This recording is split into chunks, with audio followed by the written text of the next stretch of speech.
അമേരിക്കയും ഇന്ത്യയും തമ്മിൽ നടത്തുന്ന വ്യാപാര ചർച്ചകളുടെ ഭാഗമായി അമേരിക്കയിൽ നിന്ന് ഇറക്കുമതി ചെയ്യുന്ന പകുതിയോളം ഉൽപ്പന്നങ്ങളുടെ നികുതി വെട്ടിക്കുറയ്ക്കുവാൻ ഇന്ത്യ. ഏതാണ്ട് $230 കോടി മൂല്യം വരുന്ന അമേരിക്കൻ ഉൽപ്പന്നങ്ങൾക്കാണ് നികുതി കുറയ്ക്കലിന്റെ ആനുകൂല്യം ലഭിക്കുക. ഇന്ത്യൻ ഉൽപ്പന്നങ്ങൾക്കുമേൽ പകരച്ചുങ്കം ഈടാക്കാതിരിക്കുവാനുള്ള നീക്കത്തിന്റെ ഭാഗമായാണ് അമേരിക്കൻ ഉൽപ്പന്നങ്ങൾക്ക് നികുതി കുറയ്ക്കുന്നതെന്നാണ് പ്രാഥമിക നിഗമനം. അമേരിക്കൻ ഉൽപ്പന്നങ്ങൾക്ക് മേൽ അമിത നികുതി ചുമത്തുന്ന രാജ്യങ്ങൾക്ക് മേൽ പകരച്ചുങ്കം ഈടാക്കുമെന്ന് അമേരിക്കൻ പ്രസിഡന്റ് ഡൊണാൾഡ് ട്രംപ് വ്യക്തമാക്കിയിരുന്നു. ഇന്ത്യ അമിത നികുതി ചുമത്തുന്ന രാജ്യമാണെന്നും ട്രംപ് പറഞ്ഞിരുന്നു. ഇന്ത്യൻ ഉൽപ്പന്നങ്ങൾക്ക് മേൽ പകരച്ചുങ്കം ഏർപ്പെടുത്തിയാൽ അത് രാജ്യത്തെ കയറ്റുമതിയെയും ഉൽപ്പാദകരെയും ദോഷകരമായി ബാധിക്കും. അതിന്റെ ആഘാതം പരമാവധി കുറയ്ക്കുന്നതിനു വേണ്ടിയാണ് അമേരിക്കൻ ഉൽപ്പന്നങ്ങൾക്കുള്ള നികുതി കുറയ്ക്കാനൊരുങ്ങുന്നത്.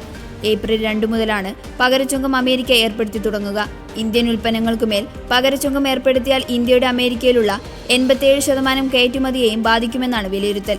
ഈ പ്രത്യാഘാതം കുറയ്ക്കാനുള്ള ശ്രമത്തിലാണ് കേന്ദ്ര സർക്കാർ. ഇതിന്റെ ഭാഗമായി 5% മുതൽ 30% വരെ നികുതി ചുമത്തുന്ന അമേരിക്കൻ ഉൽപ്പന്നങ്ങൾക്ക് നികുതിയിൽ 55%-ഓളം കുറവ് വരുത്താനാണ് ശ്രമം. ചിലതിന് നികുതി കുത്തനെ കുറയ്ക്കുന്നതിന് പുറമെ ചിലതിന് മേലുള്ള നികുതി പൂർണ്ണമായി ഒഴിവാക്കുന്നതും പരിഗണനയിലുണ്ട്. നിർദ്ദേശങ്ങൾ കേന്ദ്ര സർക്കാരിന്റെ പരിഗണനയിലാണ്. ഇക്കാര്യത്തിൽ അന്തിമ തീരുമാനമായിട്ടില്ല. എല്ലാ ഉൽപ്പന്നങ്ങൾക്കും നികുതി കുറയ്ക്കുന്നതിന് പകരം തിരഞ്ഞെടുത്ത മേഖലയിലുള്ള ഉൽപ്പന്നങ്ങൾക്ക് മാത്രം നികുതി കുറയ്ക്കുന്നതും പരിഗണനയിലുണ്ട്.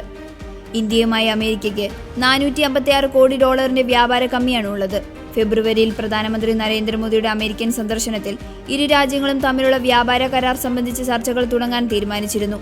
ഇതിനു പിന്നാലെയാണ് ട്രംപ് ഇന്ത്യക്കെതിരെ നികുതി യുദ്ധം പ്രഖ്യാപിച്ചത്. അമേരിക്കയിൽ നിന്ന് ധാരാളമായി ഇറക്കുമതി ചെയ്യുന്ന ബദാം, പിസ്ത, ഓട്സ് തുടങ്ങിയവയ്ക്ക് നികുതി വെട്ടിക്കുറച്ചേക്കും. എങ്കിലും ഇറച്ചി, ചോളം, ഗോതമ്പ്, പാലുൽപ്പന്നങ്ങൾ എന്നിവയ്ക്കുമേലും നികുതി കുറയ്ക്കാനാകില്ലെന്നാണ് ഇന്ത്യയുടെ നിലപാട്.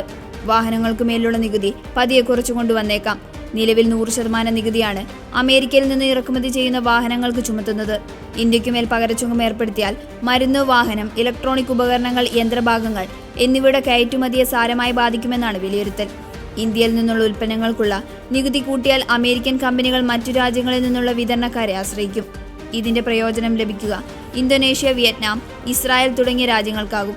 തങ്ങളുടെ എല്ലാ ഉൽപ്പന്നങ്ങൾക്കും നികുതി കുറയ്ക്കണമെന്നുള്ള സമ്മർദ്ദമാണ് ഇന്ത്യക്കുമേൽ അമേരിക്ക ചെലുത്തുന്നത്.